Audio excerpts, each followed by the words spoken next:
Assalamualaikum warahmatullahi wabarakatuh. Perkenalkan, nama saya Masita Masa.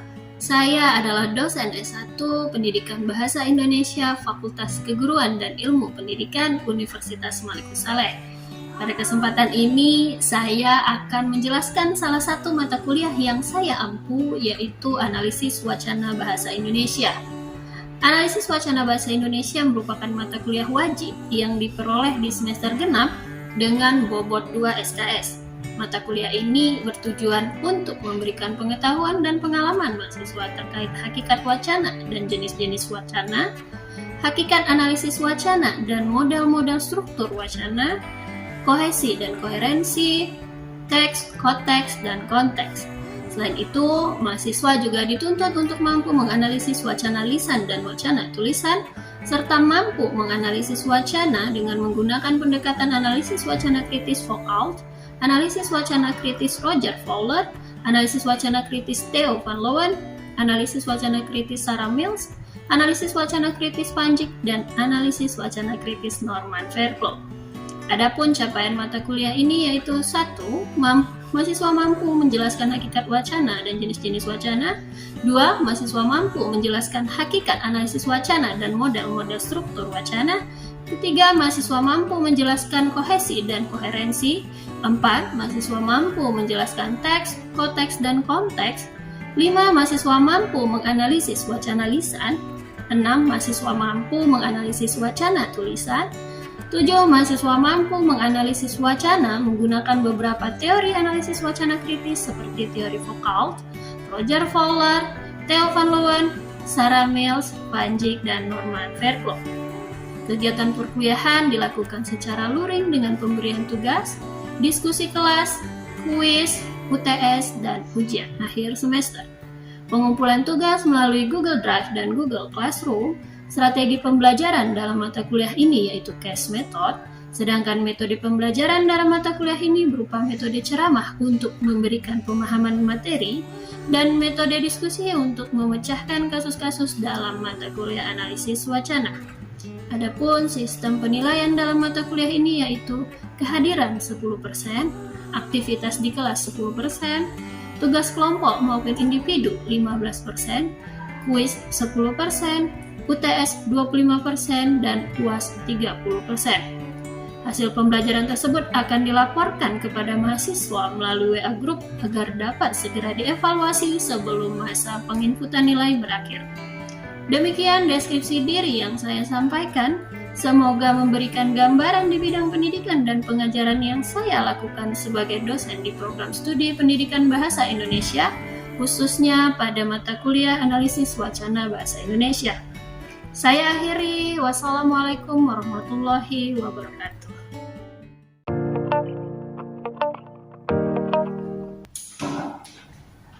Assalamualaikum. Pagi. Waalaikumsalam warahmatullahi wabarakatuh. Ya. Apa kabar semuanya, sehat?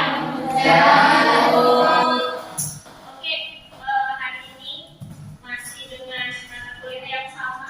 Analisis wacana ya. Terlebih dahulu pertama-tama saya Kak Aksen ya. Afrinawati hadir? Hadir. Kalau yang hadir bilang hadir ya. Afrina hadir? Hadir. Oke. Sahnatun hadir? Rara hadir? Hadir. Kasmawi hadir? Oke. Berapa orang kira-kira? Saya kira ada 23 ya. Oke, saya kira hadir semua atau ada yang tidak hadir? Semua hadir. Semua hadir ya. Oke, baik. Hari ini materi kita tentang kritis model Fowler BKK. Sebelumnya ada yang pernah dengar atau pernah tahu tentang analisis wacana kritis model Fowler? Belum. Belum ya? Belum. Kalau analisis wacana kritis apa ya kira-kira? Siapa yang bisa menjawab? Mungkin masih ingat di pertemuan 1 sampai ke 8 kita sudah belajar tentang materi analisis wacana kritis ya. Siapa yang bisa menjawab mungkin? Ya, silakan. Jadi Jadi analisis wacana kritis itu dia seputar teks dan konteks, berbeda dengan analisis wacana. Jika analisis wacana dia hanya seputar teks saja. Pada dasarnya analisis wacana kritis model Fowler ini merupakan kritik linguistik dalam konteks bahasa sebagai praktik sosial. Nah, Fowler melihat bahwa berita bukan hanya sebagai refleksi realitas, tetapi sebuah produk yang terbentuk oleh kebutuhan politik, ekonomi, dan budaya. Nah, ada 4 elemen analisis wacana kritis model Fowler. Yang pertama yaitu ada kosakata atau vocab, kemudian ada tata bahasa atau grammar, yang ketiga ada transformasi, dan yang keempat ada representasi. Jadi menurut si Fowler, untuk menganalisis satu kosakata itu tidak hanya terfokus pada kosakatanya saja, tetapi bagaimana cara kosakata itu bisa kita klasifikasikan. Jadi vocab itu atau kosakata itu tidak hanya sekedar kosakata saja, ternyata dalam satu kata itu bisa kita klasifikasikan. Fungsi bahasa, kosakata, dan klasifikasi. Bahasa sebagai sistem klasifikasi. Nah, ini menurut si Fowler bahwa bahasa merupakan sistem klasifikasi. Ada berita tentang pemerkosaan misalnya. Nah, si wartawan atau si jurnalis ada yang menggunakan kosakata pemerkosaan. Telah terjadi pemerkosaan di desa Kumbuku misalnya. Nah, ada juga mungkin berita yang lain, kalau jurnalis media yang lain mungkin bisa menyebutkan telah terjadi pelecehan kepada seorang gadis yang dilakukan mempengaruhi pembaca atau persuasif. Ketika ada wartawan yang menulis telah terjadi kebakaran di Unifam, tujuannya apa? Untuk menyampaikan informasi tentu yang pertama. Yang kedua untuk apa? Untuk mempengaruhi kita. Kalau dia menggunakan kata telah terjadi kebakaran, kan kita bertanya-tanya nih, kita masih baca nih misalnya 2 kalimat awal atau 1 paragraf. Kita bertanya-tanya, loh, kenapa ya bisa terjadi kebakaran? Nah, baru nanti kita baca teks berikutnya. Seperti ini. Nah, pemakaian linguistik tidak dipandang semata-mata sebagai persoalan teknis tata bahasa atau linguistik, tetapi ekspresi dari ideologi. Upaya untuk membentuk pendapat umum, meneguhkan dan membenarkan pihak sendiri dan memarginalisasi pihak lain. Marginalisasi itu adalah merendahkan pihak lain. Oke, dari keempat kosakata ini kira-kira untuk kosakata yang pertama, kosakata yang membuat klasifikasi, siapa yang bisa memberikan contohnya? Kosakata yang membuat klasifikasi, ada yang bisa memberikan contohnya? Ya, silakan. Contohnya itu seperti yang terdapat dalam wacana pidato kenegaraan Joko Widodo pada tahun 2020, di mana Jokowi menggunakan kata reformasi fundamental, yang mana dari kata tersebut Jokowi mengklasifikasikan bahwa realitas di lapangan yang harus diambil tidak hanya untuk satu golongan, tetapi juga seluruh elemen negara di Indonesia. Jadi kosakata ini ditekankan jadi pembiasaan dalam mewujudkan Indonesia yang maju. Oke, baik, terima kasih Afrida atas jawabannya. Jadi tadi contoh kosakata yang membuat klasifikasi adalah reformasi fundamental yang disampaikan atau ditemukan pada wacana pidato Pak Jokowi tahun 2020. Oke, baik, terima kasih Afrida. Dari contoh yang disampaikan Afrida ini kira-kira sudah dapat gambaran atau sudah mengerti terkait dengan kosakata yang membuat klasifikasi? Sudah ya? Atau mungkin ada lagi yang ingin ditanyakan? Sudah? Sudah. Oke. Baik, yang kedua ada kosakata yang membatasi pandangan. Siapa mungkin yang bisa berikan contoh? Ya, silakan. Kata yang membatasi pandangan itu ada dalam berita yang kutipan beritanya itu Kabid Humas Polda Jabar Kombes Pol Ibrahim Tompo mengatakan tersangka ingin meminjam HP dari temannya inisial D, namun diledek sama temannya karena sudah tahun 2022 masih belum punya HP. Temannya bilang usaha dong.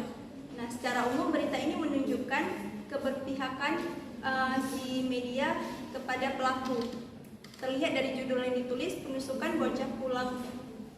bocah pulang ngaji karena sakit hati diledek. Nah, di sini kata sakit hati itu membatasi pandangan kita. Jadi yang membaca berita hanya berfokus kepada si pelakunya yang sakit hati, makanya melakukan penusukan. Padahal kita seharusnya lebih terfokus kepada si korbannya nih yang ditusuk setelah pulang ngaji. Ya. Baik, terima kasih tadi sudah dijawab oleh Hairun, ya. Sudah dijawab oleh Hairun terkait dengan contoh kosakata yang membatasi pandangan. Sudah ada gambaran terkait dengan kosakata yang membatasi pandangan sudah ya. Harapannya setelah mengikuti materi ini nanti lebih jeli lagi ketika membaca wacana kita. Oke, contoh yang ketiga ini kosakata yang menggambarkan pertarungan wacana. Saya silakan. Kosakata referensi pertarungan wacana, contoh pada analisis wacana kekerasan seksual terhadap perempuan dalam pemberitaan Republika Online itu pada kata tren kekerasan seksual, yang mana tren kekerasan seksual itu merupakan sebuah peristiwa yang terjadi di dalam sebuah wilayah yang menjadi dominasi di dalam wilayah.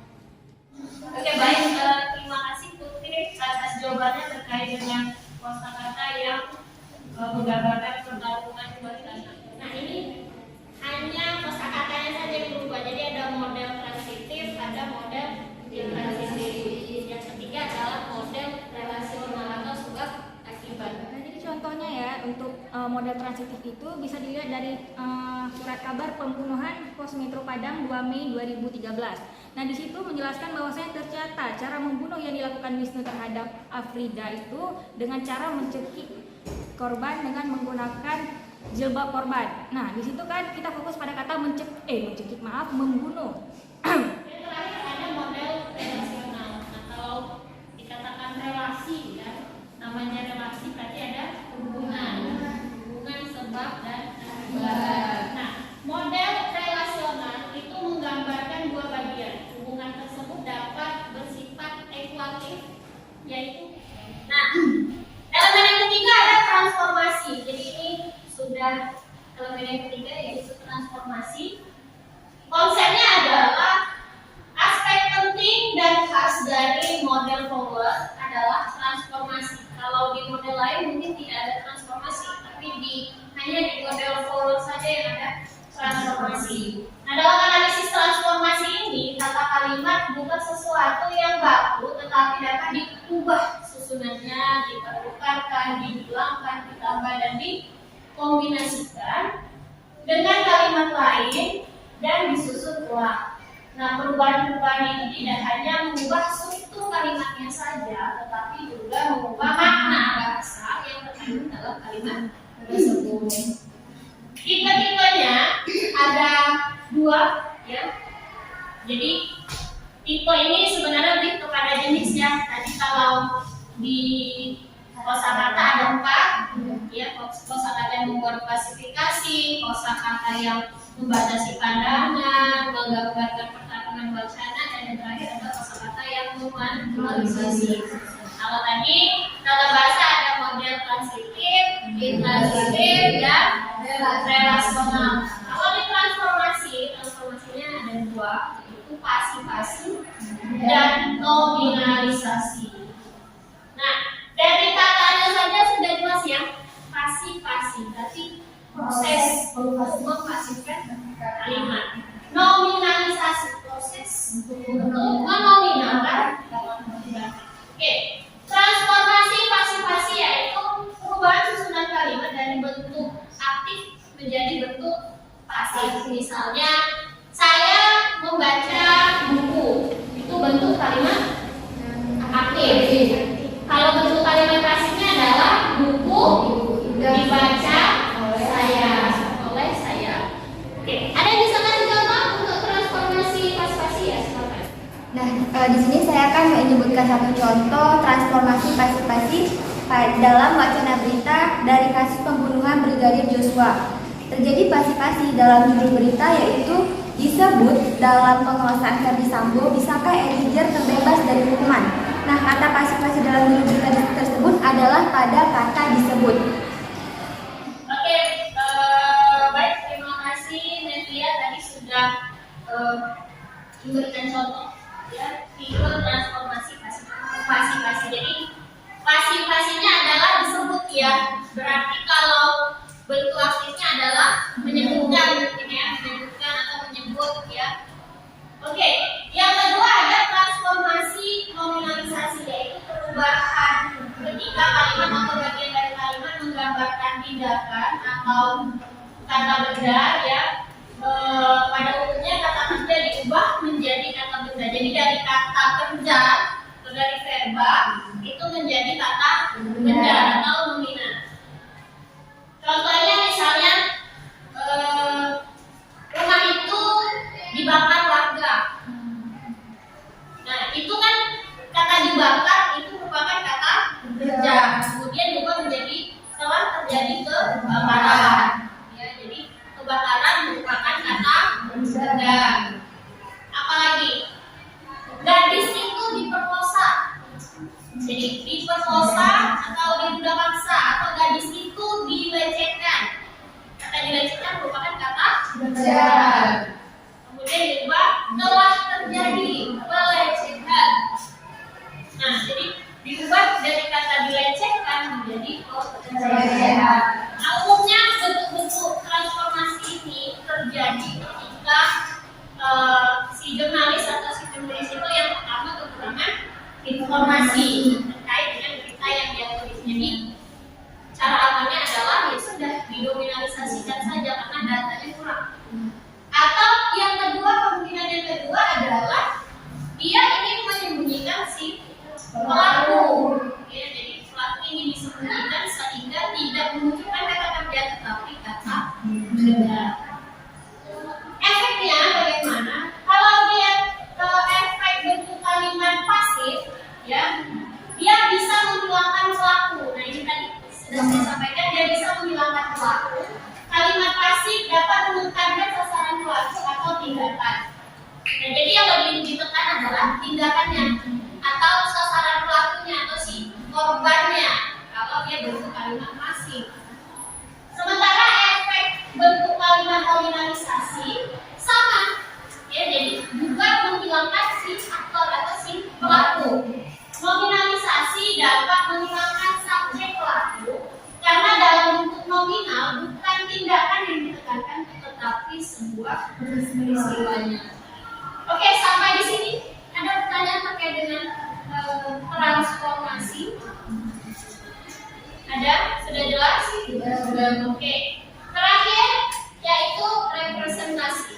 Representasi merupakan gambaran tentang seseorang, kelompok, kegiatan atau peristiwa tertentu yang ditampilkan dalam wacana. Jadi bagaimana cara si penulis untuk merepresentasikan data yang dia peroleh di lapangan ke dalam sebuah wacana. Nah, proses representasi selalu melibatkan bahasa sebagai legenda. Fokus utama representasi bukan bias atau distorsi dari pemakaian bahasa, tetapi cara pemakaian bahasa tertentu yang membawa nilai ideologis tertentu. Jadi sebenarnya ya kalau tadi bahasan kosakata dia berkata yang dari kemudian kalau kata bahasa dia model transitif, intransitif, dan relasional. Nah, representasi adalah gambaran keseluruhan. Ya, jadi gambaran keseluruhan bagaimana si jurnalis atau si wartawan tersebut menggambarkan atau merepresentasikan data yang dia peroleh lapangan ke dalam sebuah wacana. Nah, tadi dengan menggunakan kosakata yang bagaimana? Dengan menggunakan tata bahasa yang bagaimana, dengan menggunakan transformasi yang bagaimana, karena dalam merepresentasikan berita ya tentu tadi kita bahas bahwa ini analisis wacana kritis, maka ada unsur di luar linguistik atau unsur di luar kebahasaan. Di representasi inilah kita bisa melihat unsur di luar bahasa itu, apakah ada unsur politiknya atau ada unsur budaya atau ada unsur ekonomi, ada unsur agama dan sebagainya. Itu bisa kita lihat di representasi.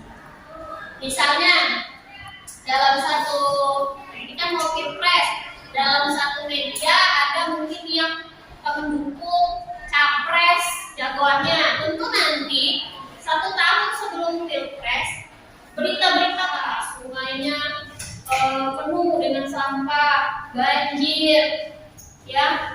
Nah, itu yang disampaikan di media untuk membentuk atau mempengaruhi opini publik. Wah, dia mimpin kota aja nggak becus, dia mimpin provinsi aja nggak becus, gimana dia mau jadi presiden kan begitu. Nah, jadi tergantung bagaimana si wartawan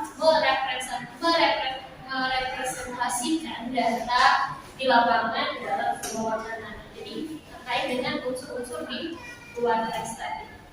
Baik, sudah 30 menit ya. Jadi ini ada perwakilan dari 4 kelompok. Kamu dari kelompok berapa? Kelompok 1, kelompok 2, kelompok 3 dan kelompok 4. Jadi kelompok pertama tadi membahas tentang kosakata. Kelompok 2 membahas tentang tata bahasa ya. Kemudian kelompok ketiga membahas tentang transformasi dan kelompok keempat tadi membahas tentang representasi. Oke, silakan mungkin dipaparkan hasil diskusinya terkait dengan kosakata. Kamu ambil wacana berita atau artikel? Artikel ya, silakan. Mau ditulis di papan atau disebutkan di tulis? Silakan. Telah kami diskusikan yaitu tentang kosakata yang termasuk elemen pada pola klasifikasi, di mana sudah dianalisis dalam jurnal yang ditulis oleh Nur Hayati dan kawan-kawannya pada wacana teks pidato kenegaraan Joko Widodo pada tahun 2020, di mana pola klasifikasi yang digambarkan pada wacana tersebut yaitu pada kata kerja. Pada kata kerja ini digunakan oleh Presiden Jokowi dalam pidatonya. Nah, dari kata kerja tersebut menggambarkan atau mengklasifikasikan bahwa persuasif khalayak melakukan hal yang sama dan membangkitkan emosi masyarakat. Jadi pola klasifikasi tersebut ditekankan untuk membangkitkan atau mewujudkan kemajuan di Indonesia ini.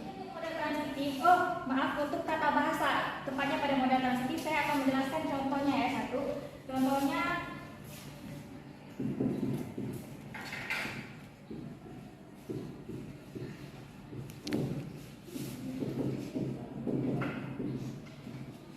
contoh di sini yaitu adanya begini contohnya. Di sini mungkin tidak. Nah, pada model transitif itu harus ada subjek dan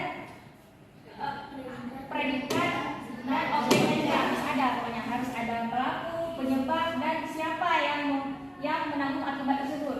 Nah, di sini subjeknya itu Wisnu dan model transitifnya itu di sini karena itu menggunakan prefixment ya, dan yang menanggung akibat tersebut ialah tidak begitu kira-kira. Kami dari kelompok 3 akan menuliskan contoh dari transformasi. Pada judul berita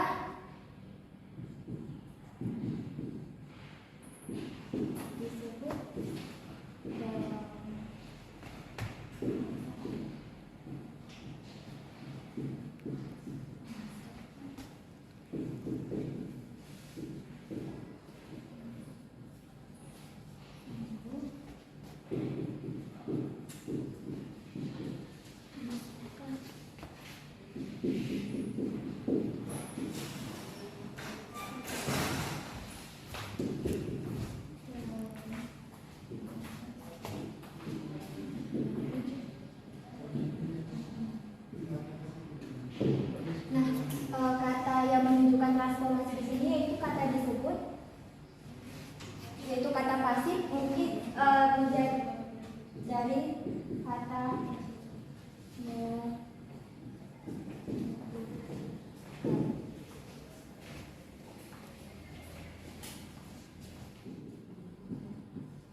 kalimat dari artikel dari Lompani yang telah kami baca dalam citra Eliezer pada teks media dalam kasus pembunuhan Brigadir Joshua dalam analisis wacana kritis. Jadi dalam kalimat ini bisa dilihat bahwa dalam kalimat struktur sosial pada jabatan kedinasan itu. Oke, baik, terima kasih kelompok 4. Silakan duduk.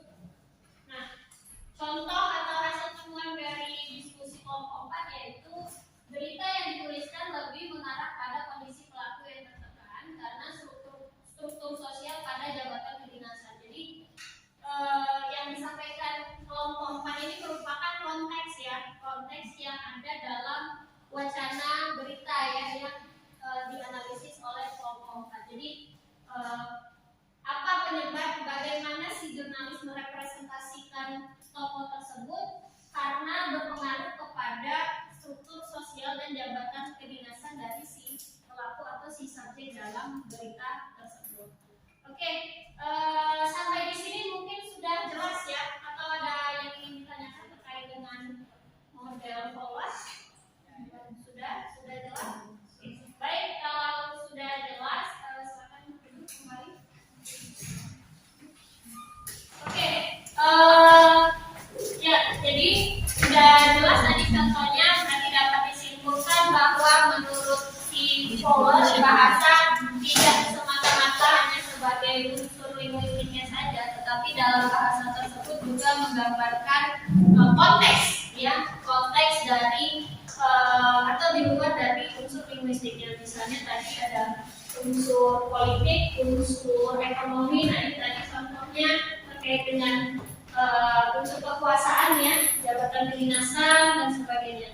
Oke, saya kira sudah jelas materi kita hari ini. Mudah-mudahan apa yang kita pelajari hari ini bermanfaat untuk kita. Ya, minggu depan kita masih masuk dengan analisis wacana kritis, tetapi dengan model yang lain yaitu model Van Loon ya, Theo Van Loon. Jadi dari sekarang mungkin bisa dibaca-baca terlebih dahulu terkait dengan model analisis wacana kritis sehingga minggu depan ketika kita masuk ya kalian sudah memahami sedikit terkait dengan atau memiliki gambaran sedikit terkait dengan model analisis wacana kritis. Baik, demikian yang dapat saya sampaikan. Lebih dan kurangnya saya mohon maaf. Saya tutup. Billahi taufiq wal hidayah. Assalamualaikum warahmatullahi wabarakatuh. Waalaikumsalam.